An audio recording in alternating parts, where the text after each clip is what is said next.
Reflections on the origins of the world invariably lead us into the depths of ancient beliefs and chronological systems.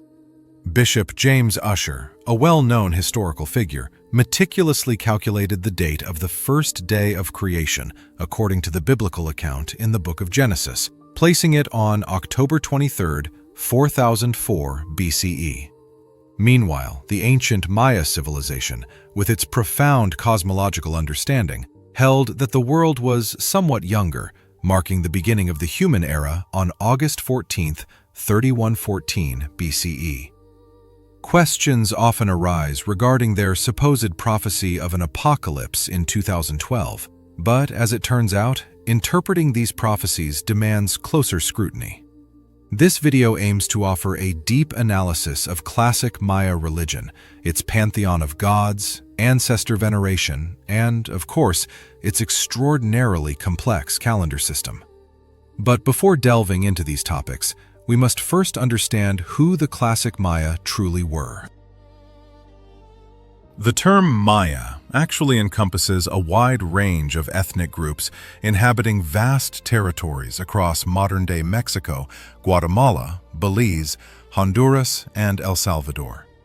The name Maya itself emerged only after the arrival of Spanish conquistadors, borrowed from the Yucatec city of Mayapan.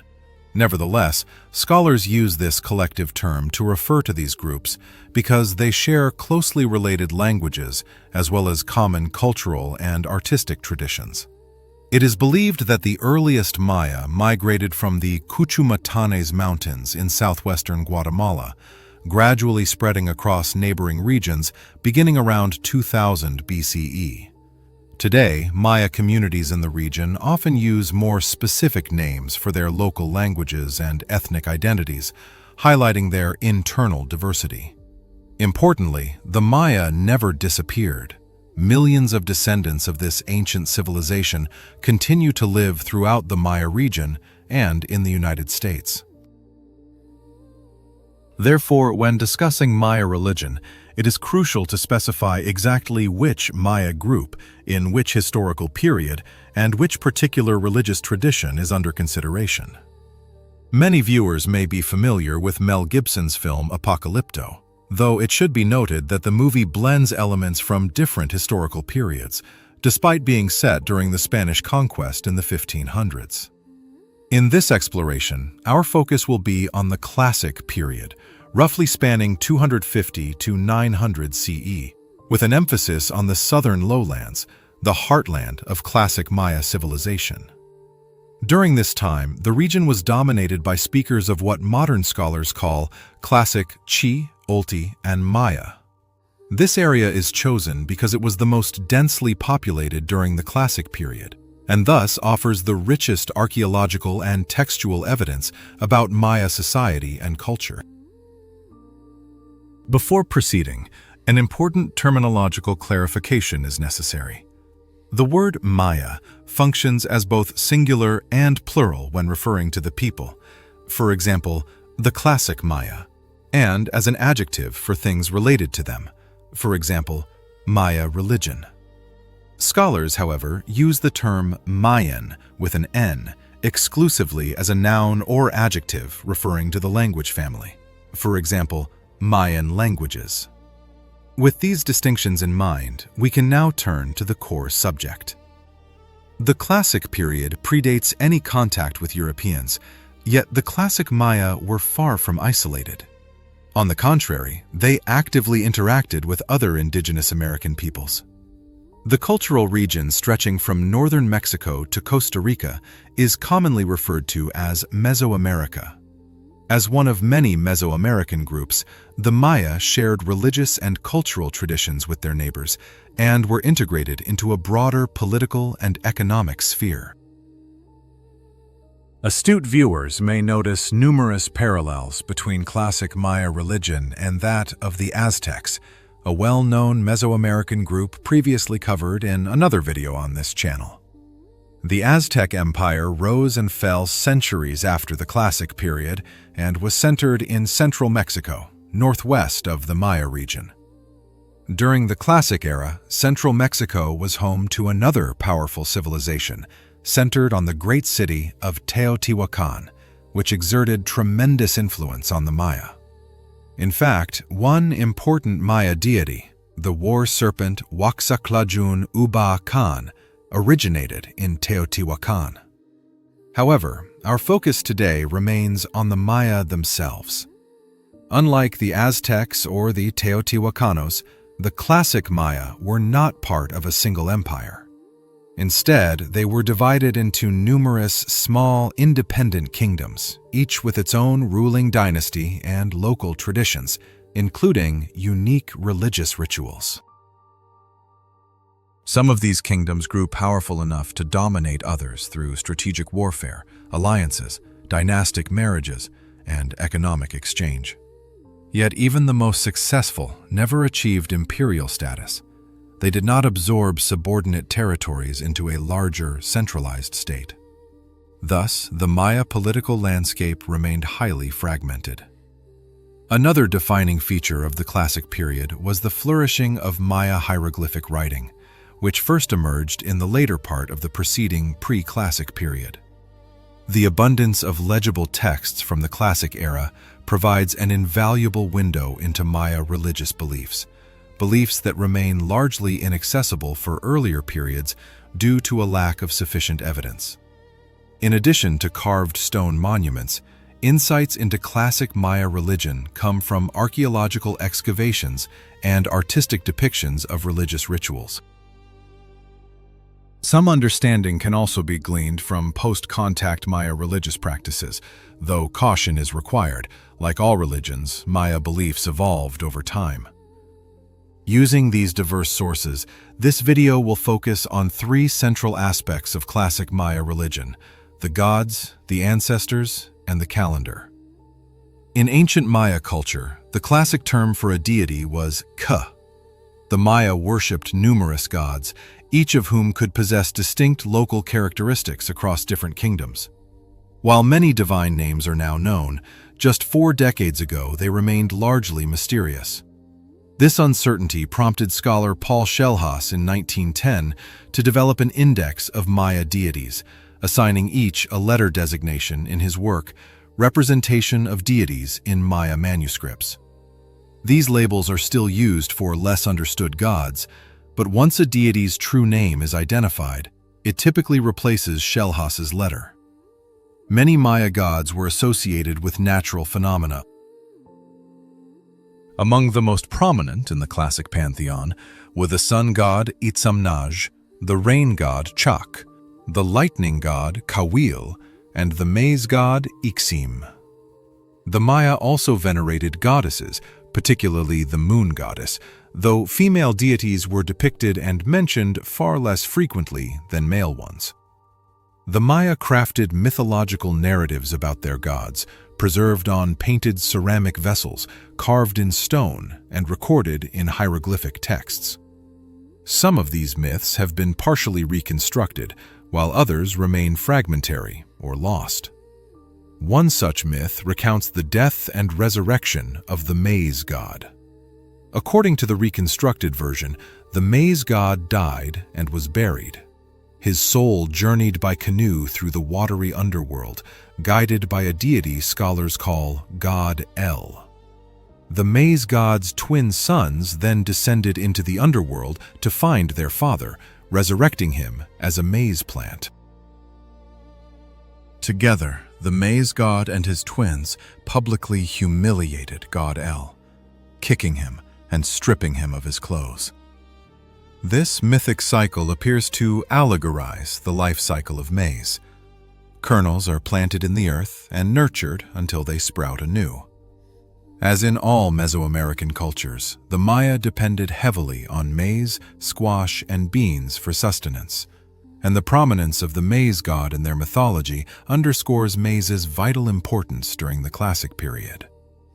Maya rulers identified themselves with mythic figures through ceremonies of divine impersonation. These rituals involved donning masks and regalia of specific gods and performing sacred dances.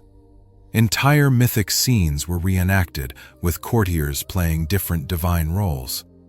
For example, on a relief from Palenque, The ruler assumes the identity of a deity scholars label G1, while a courtier portrays the principal bird deity. Together, they stage a scene in which G1 is crowned as lord of his realm, simultaneously legitimizing the living king's rule. The political and social implications of a ruler literally embodying a god were immense. The identities of classic Maya deities were fluid. Sometimes they appeared with animal features, other times with human ones. Some scholars suggest that, similar to the Aztec concept of Teotl, the Maya word Ka did not denote a god in the traditional sense, but rather referred to an impersonal cosmic energy manifesting through various divine forms. Others counter that classic hieroglyphic inscriptions treat Ka as a noun, referring to specific beings, not an abstract principle. So the debate continues. In many cases, individual deities served as supernatural patrons of specific communities, much like Athena for the city of Athens in the ancient Mediterranean. While different kingdoms often recognized similar or identical patron gods, each maintained its own unique combination. Effigies of these local patrons were housed in temples where they received offerings of incense, food, and drink. Rulers and priests ritually bathed and dressed them. The Temple of the Cross at Palenque, for instance, was actually dedicated to the city's patron deity, G1. The pyramid-shaped platform symbolized a sacred mountain, and the structure atop it contained a small inner sanctuary called a Pib Na, underworld house, where G1 was believed to sleep between rituals. Other inscriptions from Palenque describe how G1 and fellow patron deities regularly received gifts of clothing and ornaments. These effigies were carried to important events, political ceremonies, calendrical rites, and even into battle for divine protection. Sometimes, enemy armies captured these sacred images and brought them back as trophies to be adopted by the victors. Patron deities could also be acquired without warfare. It appears that Maya rulers occasionally introduced new gods, especially during times of political upheaval or transformation. This practice led classic period kingdoms to gradually accumulate larger and more diverse local pantheons. The clearest example is Copan, a kingdom that amassed dozens of patron deities between the 5th and late 8th centuries CE, a veritable collector of gods. Beyond worshipping deities, the classic Maya also deeply venerated their ancestors. Unlike the common practice of separate cemeteries, the Maya often buried deceased relatives directly within household compounds. Most commoner residences consisted of several platforms and buildings arranged around a central courtyard. When an important family member died, a tomb was constructed within one of the household platforms. The platform was then expanded, and a new wooden structure built atop it. Over time, each household accumulated multiple tombs of its most revered ancestors, literally living atop generations of forebears. This created an unbreakable bond between the living family and their specific homestead, while also signaling to the wider community the household's hereditary claim to that land and its resources. Maya rulers followed a similar tradition, but on a far grander scale. Deceased kings were also buried beneath stone platforms, often monumental stepped pyramids. Some of these funerary pyramids contained the tombs of multiple rulers accumulated over centuries, while others saw new pyramids erected nearby for recently deceased kings. Thus, major cities developed vast multi-pyramid necropolises housing their ruling dynasties. A prime example is the North Acropolis at Tikal, an expansive terrace that served as a royal burial ground for hundreds of years, featuring dozens of pyramid temples dating to the earliest days of Tikal's dynasty. In addition to constructing tombs, the classic Maya made offerings to their ancestors. A stela from Piedras Negras, for instance, depicts a living ruler burning incense for his deceased mother in her tomb below. There is also evidence that Maya rulers sometimes reopened tombs to perform rituals with ancestral bones, though the exact nature of these practices remains unclear. An altar from Tikal shows a king and another nobleman conducting a ritual with the skull and bones of a female ancestor, likely after her tomb was relocated for political reasons. Our knowledge of commoner beliefs about the afterlife is extremely limited. As the monumental architecture reveals, most available evidence reflects elite religion, potentially distorting our understanding of broader religious life. However, we do know that Maya rulers believed their deceased ancestors watched over them from the heavens. Sometimes, multiple ancestors merged into a single supernatural entity gazing down from above. In other cases, royal ancestors were depicted as the maize god, the sun god, or the moon goddess. A sculpture from El Hulmul in Guatemala shows a deceased ruler, likely as the sun god, accompanied by two stellar deities offering him tamales. Hieroglyphs identify the star god on the left as representing the common people, and the figure on the right as the nobility. In other words, the entire political order was reborn in the heavens. Now we turn to the calendar. One of the most vital aspects of classic Maya religious ritual was the observance of special ceremonies marking the passage of time. A full explanation of the Maya calendar's extraordinary complexity is beyond the scope of this video, but several key features must be highlighted. First, like all Mesoamerican groups, the Maya recognized a 260-day ritual cycle. This cycle resulted from the combination of 20 repeating day names and 13 repeating numbers.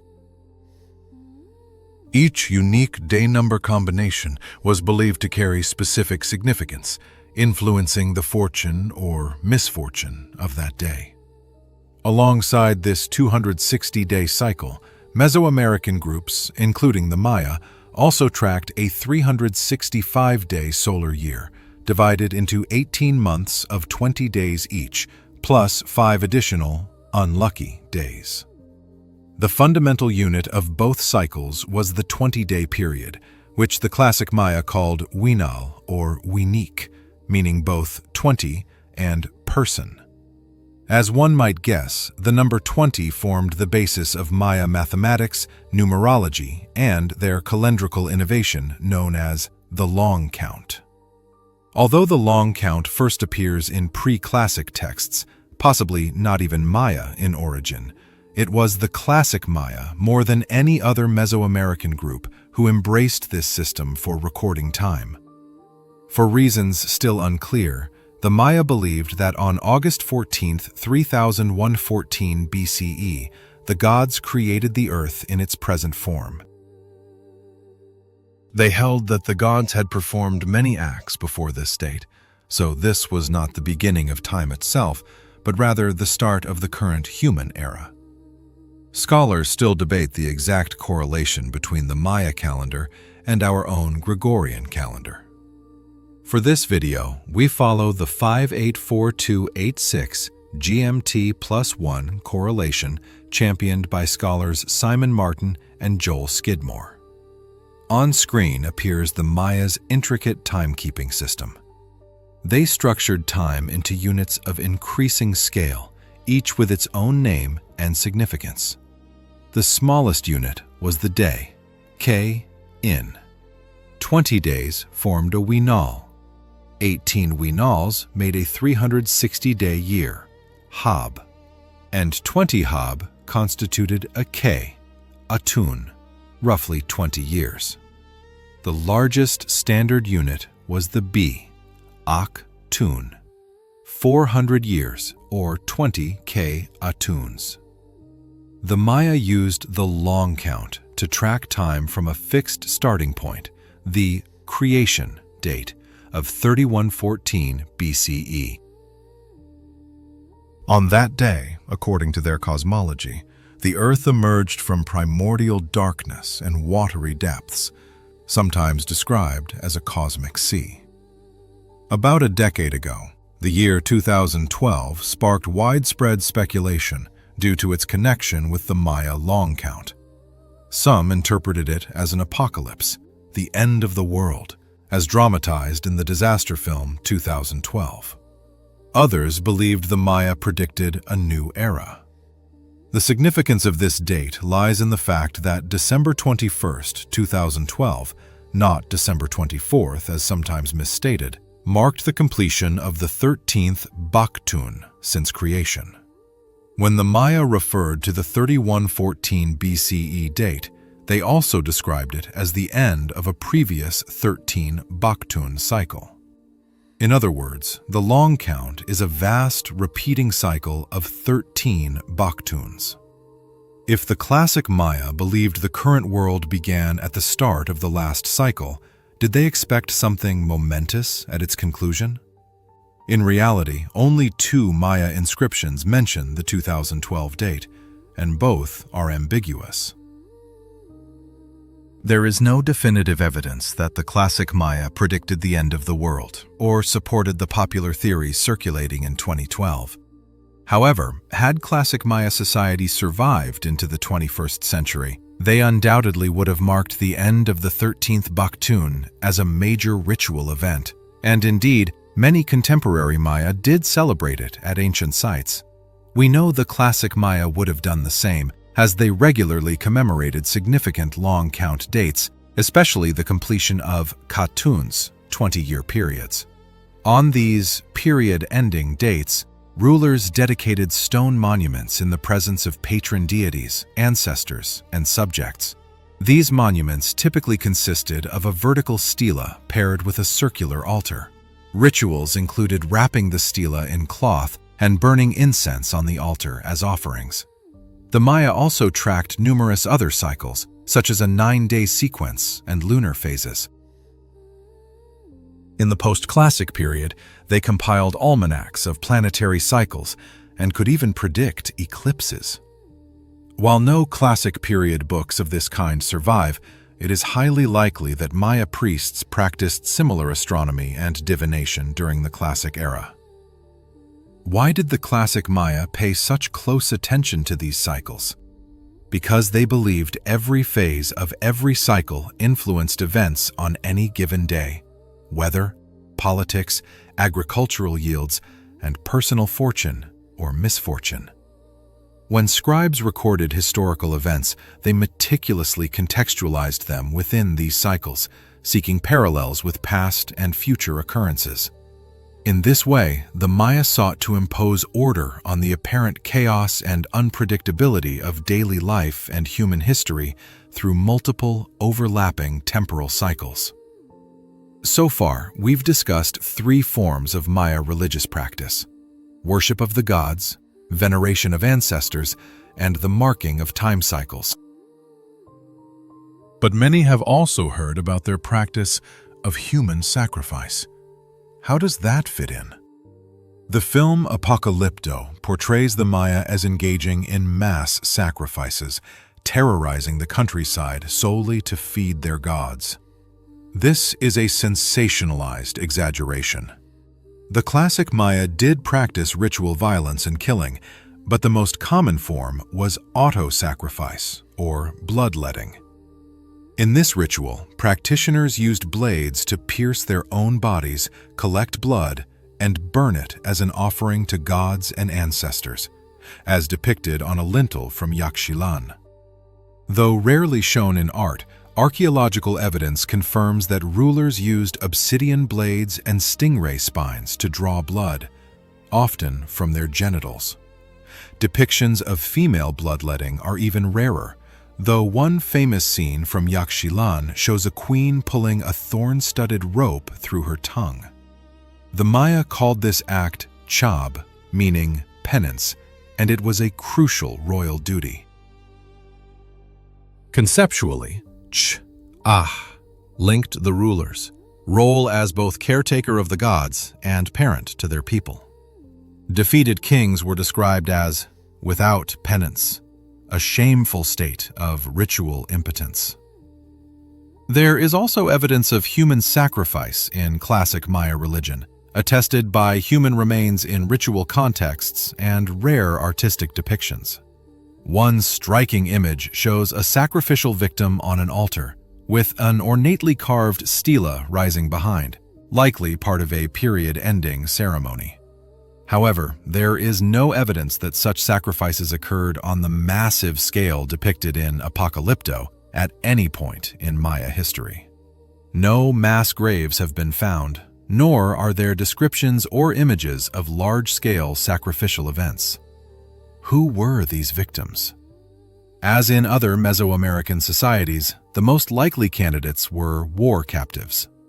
Given the Mayas' fragmented political landscape, warfare was common and posed a constant threat to ordinary people.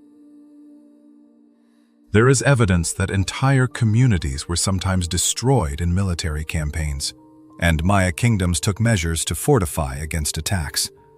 War accounts consistently mention the capture of prisoners, with high-status captives, kings and nobles, publicly displayed and humiliated by their captors. But unlike the narrative in Apocalypto, Maya warfare was primarily driven by political and economic motives, not solely to obtain sacrificial victims. Some captives were ransomed and allowed to return home. Others were enslaved. A few met ritual deaths. For example, the king of Copan was captured and beheaded by his vassal, the ruler of Quirigua. Thus, most classic Maya human sacrifices should be understood as ritualized expressions of political conflict. In summary, this video has explored key aspects of classic Maya religion, the gods, ancestors, and calendrical rituals, and sought to dispel common misconceptions. The Maya did not vanish. They thrive today. They were not part of an empire. They did not predict the end of the world in 2012, and their ritual violence was not mass-scale. All these elements of Maya religion were deeply embedded in the social and cultural forces that shaped their dynamic, classic period society. Hi everyone, and thanks for watching. This video was a massive undertaking. Some episodes come easily, especially those on early Christianity, my area of research. I enjoy making videos about ancient Mediterranean religions because the material is familiar. Others are easier because abundant, accessible images and footage are readily available online. That wasn't the case with the classic Maya. I knew nothing about this topic, so I collaborated with two brilliant Maya religion scholars. Special thanks to Dr. Joanne Barron for pronunciation help. The classic Maya word for God is K. Theirs, Itzamna, and the Teotihuacan war serpent. I struggle with glottal stops and am sure I still mispronounced things. My apologies. As for visuals, this video required hours of searching for obscure Maya artifacts. I combed through archival footage to ensure I showed only classic period ruins, not post-classic ones. All of this underscores that this channel is a labor of love.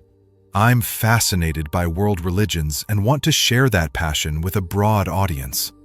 More importantly, I aim to promote religious literacy, and the best way to support that mission is by joining our Patreon community.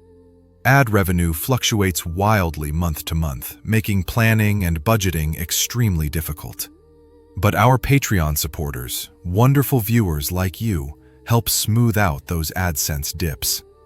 If you'd like to support the channel and this mission of religious literacy, please visit patreon.com/religionforbreakfast and consider a monthly pledge. Thanks so much, and see you next time.